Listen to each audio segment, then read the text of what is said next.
प्रिय छात्रों, तुम्हारे पाठ्यक्रम के अनुसार द्वापर काव्य पर यह अंतिम वीडियो है जिसका अध्ययन हम कर रहे हैं। देखिए, आती नहीं अलख की लीला कभी किसी के लख में, अपमानित सती भी तो थी मरी एक दिन मुख में। डरो ने द्विज दैनीय रुद्र का, गण ने यहाँ आवेगा। बेहर भी जो विष पी न सके, ये हरि पी जाएगा। ये पंक्तियाँ द्वापर काव्य से संकलित है और इसमें विद्रता अपने पति को लक्ष्य कर कह रही है। क्या कह रही है? देखिए, वो सती और शिव का दृष्टांत देकर नारी सम्मान के संबंध में अपने विचारों की अभिव्यक्ति कर रही है। सती यज्ञ में अपने प्राणों की आहुति देकर देह का विसर्जन कर देती है। उसके पश्चात जो शिवजी हैं वे क्रोधित होकर संपूर्ण ब्रह्मांड को जलाने पर उद्यत हो जाते हैं, परंतु जैसे तैसे करके उनको शांति किया जाता है। तो यहाँ पर कहने का मतलब है कि जो विद्रता है वह नारी सम्मान को किस प्रकार अभिव्यक्त कर रही है। देखिए, आती नहीं अलख की लीला कभी किसी के लख में। विद्रता कहने लगी कि परमात्मा की लीला, अलख होता है अव्यक्त ब्रह्मा की, जो अलख परमात्मा है अर्थात जिसे देख नहीं सकते, ऐसे उस परमात्मा की लीला किसी भी की दृष्टि में नहीं आती है। आती नहीं अलख की लीला कि परमात्मा की लीला किसी की समझ में नहीं आती है। कभी कोई परमात्मा की लीला को समझ नहीं पाता, कभी किसी के लख में, है ना, कभी किसी के पद में, अर्थात कोई भी उस परमात्मा की वास्तविक लीला को समझ नहीं पाता है, क्योंकि उनकी लीला प्रति क्षण परिवर्तितशील है और वह परिवर्तित होती रहती है। आगे, अपमानित सती भी तो थी मरी एक दिन मुख में। इसी कारण सती को भी अपने पिता दक्ष द्वारा आयोजित यज्ञ में अपमानित होकर भस्म होना पड़ा था। मरी एक दिन मुख में माने यज्ञ में अपने प्राणों की आहुति देनी पड़ी थी। ऐसा नहीं है कि पति ही पत्नी को अपमानित करता हो, बल्कि महिला तो हर पिता, भाई, पुत्र द्वारा भी अपमान का शिकार हुई है। ऐसे दृष्टांत भी हमारे इतिहास में उपलब्ध होते हैं, उन्हीं की ओर संकेत है यह कवि का। इसी कारण उन्होंने कहा ना, अपमानित सती भी तो थी मरी एक दिन मुख में, कि अपने पिता से अपमानित होकर,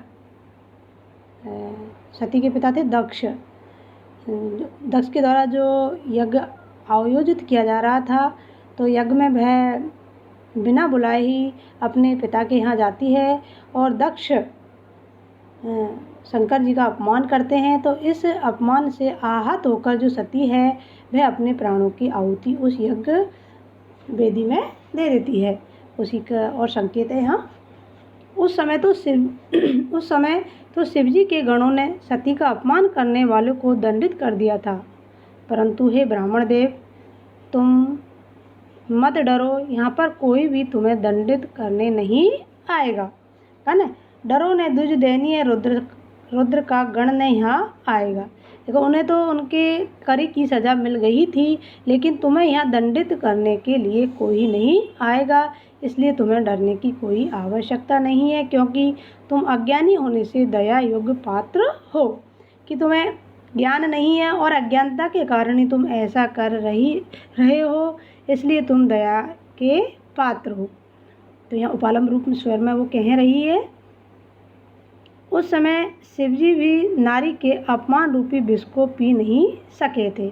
अगर वे हर भी जो पी सके न, नारी का जो अपमान रूपी जो विष है, उस विष को शंकर जी पी नहीं सके थे, यह हरि पी जाएगा। परंतु अब उसे श्याम सुंदर अर्थात जो श्री कृष्ण है वो पी जाएंगे। भाव यह है कि श्री कृष्ण नारी के सम्मान और गौरव गरिमा की रक्षा अवश्य करेंगे। तो यहाँ पर विद्रता ने अपने पति को ब्राह्मण और दयनीय बतलाकर उसकी कमजोरी, उसकी कायरता, उसकी निष्ठुरता, उसकी निर्दयता, उसकी अज्ञानता की ओर संकेत किया है। अगली व्याख्या देखिए। जाती हूँ अब मैं और नहीं रुक सकती, क्यों अन्याय समक्ष मरूं मैं कभी नहीं झुक सकती। किंतु आर्य नारी तेरा है केवल एक ठिकाना, चल तू वहीं जहाँ जाकर फिर नहीं लौट कर आना। ये भी द्वापर काव्य से ही अवतरित है और नारी के प्रति नर के अवमाननापूर्ण व्यवहार का उल्लेख कर विद्रता ने कहा कि अब है पत्नी रूप में यहाँ इस प्रकार अपमानित होकर कभी भी नहीं जी सकेगी। अर्थात इसने जितना अपमान सहन किया है और उस अपमान को वह अब पुनः सहन नहीं करेगी, क्योंकि तुम्हारा जो अपमान है वह चरम पर पहुँच चुका है और चरम पर पहुँचने के बाद उसका अवसान प्रारंभ हो जाता है। इसलिए जाती हूँ अब मैं और नहीं रुक सकती। कवि वर्णन करते हुए कहते हैं कि वह अपना मत व्यक्त करती हुई कहती है, क्या बोली कि अब मैं यहाँ से जाती हूँ कि मैं अब मैं यहाँ से जाती हूँ, अब मैं यहाँ एक पल के लिए भी नहीं रुक सकती और नहीं रुक सकती। अर्थात मैं अब यहाँ से चली जाऊँगी और तुम्हारे अपमानों को सहन करने के लिए एक पल भी मैं यहाँ रुक नहीं सकती। क्यों अन्याय समक्ष मरूं मैं कभी नहीं झुक सकती। तुमने सदैव ही मेरे प्रति अन्याय किया है, सदैव भी मेरी अवहेलना की है। इस तरह अन्याय के सामने मैं क्यों मरूं। वह क्वेश्चन करती है, क्यों अन्याय समक्ष मरूं मैं। वह अपने पति से पूछती है कि तुम मेरे ऊपर निरंतर अन्याय करते जा रहे हो और मैं तुम्हारे अन्याय के समक्ष क्यों मरूं। जवाब पूछती है उससे, मैं पुरुष के द्वारा अर्थात अपने पति के द्वारा किए गए अन्याय अपमान अत्याचार के सामने अब झुक नहीं सकती, कभी नहीं झुक सकती। अतः कहा भी है कि मैं कभी भी तुम्हारे अन्याय अत्याचार के सामने अब झुक नहीं सकती, क्योंकि तुम्हारे अन्याय की सीमा पार हो चुकी है। किंतु आर्य नारी तेरा है केवल एक ठिकाना। विद्रता अब स्वयं को ही लक्ष्य कर कहने लगी। क्या कहने लगी, हे आर्य नारी, हे भारतीय नारी, अब तुम्हारा यहाँ पर कोई ठिकाना नहीं है कि तुम जहाँ रह रही हो वहाँ ना तुम्हारा सम्मान है ना तुम्हारा सत्कार है, तो यहाँ तुम्हारा वास्तविक ठिकाना नहीं है। तुम्हारा आश्रय तो केवल एक ही है, चल तू वहीं जाकर जहाँ जाकर फिर नहीं लौट कर आना। इसलिए तू वहीं चली जा और फिर वहाँ से कभी भी यहाँ लौट कर के मत आना। तो इसमें जो नारी है उसके अपमान की चरम सीमा का वर्णन किया गया है कि एक पुरुष नारी पर इतने अत्याचार करता है कि उसे घर छोड़कर जाने के लिए मजबूर कर देता है। इसलिए वह अपने आप से क्वेश्चन करती है कि अब यह घर मेरे रहने के लायक नहीं है, क्योंकि यहाँ मुझे प्रताड़ना अपमान के सिवाय और कुछ भी प्राप्त नहीं हुआ है। इसलिए नारी गौरव की तथा अन्याय का प्रतिरोध करने की भावना यहाँ अभिव्यक्त हुई है कि हमें किसी भी रूप में अन्याय को सहन नहीं करना चाहिए और यदि कोई हमारे ऊपर अन्याय करता है तो उस अन्याय का प्रतिकार हमें करना चाहिए। तो मैथिली शरण गुप्त एक राष्ट्रीय कवि थे।